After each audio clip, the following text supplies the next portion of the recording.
اعوذ باللہ من الشیطان اللعین الرجیم بسم اللہ الرحمن الرحیم۔ تو ماہ ذی حج میں پہلے 9 دن یعنی اول ذی حج سے لے کر 9 ذی حج تک کا جو دن ہے، یہ پہلے 9 دن روزہ رکھنا یہ بہت ہی اس کی تاکید ہے۔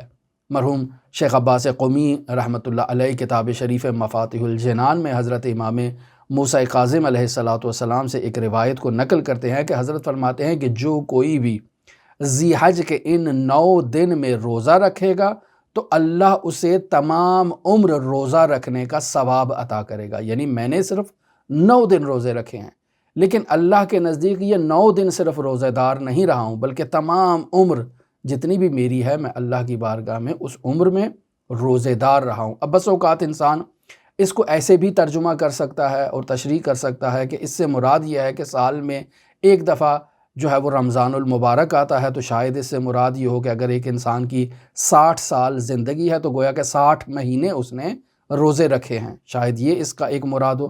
یا نہیں، اگر میری 60 سال زندگی ہے تو ہر سال میں اگر میرے پاس 365 دن ہیں تو اس کو تقسیم کر لیا جائے 60 کے ساتھ، تو جتنے دن بھی ہیں وہ تمام گویا کہ میرے تمام عمر روزہ داری میں گزرے ہوں، اس سے شاید ایک یہ مراد ہو۔ اور دونوں مرادیں بھی جو وہ قابل اہمیت ہیں، قابل تدبر ہیں، قابل غور ہیں۔ لہٰذا امام فرماتے ہیں کہ جو 9 دن روزہ رکھتا ہے گویا کہ اس نے تمام عمر روزہ رکھا، تو انسان اسے اس معنی میں لیتے ہوئے تاکیداً انسان جو ہے وہ 9 دن روزہ رکھے۔ اب صرف 9 دن ہی کیوں کہا؟ چونکہ 10ویں دن عید کا دن ہے اور عید کے دن روزہ رکھنا حرام ہے۔ عید کون سی؟ 2 عیدیں جو اسلام میں بیان کی گئی ہیں، عید فطر اور عید قربان۔ یہ 2 دن ایسے ہیں جو سال بھر کے 365 دنوں میں جن دنوں میں روزہ رکھنا جائز نہیں ہے، حرام ہے، وہ یہ 2 دن ہے۔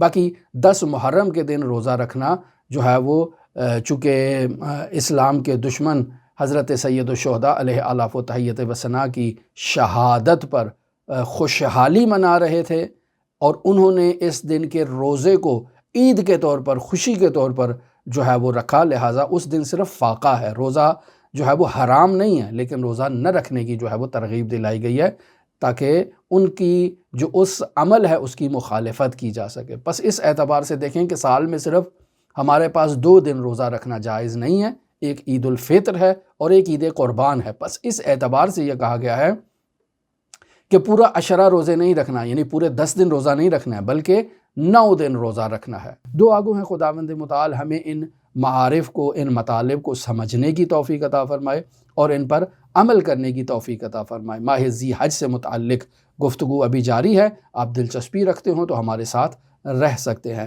اللہم صلی علی محمد و آل محمد وعجل فرج قائم آل محمد۔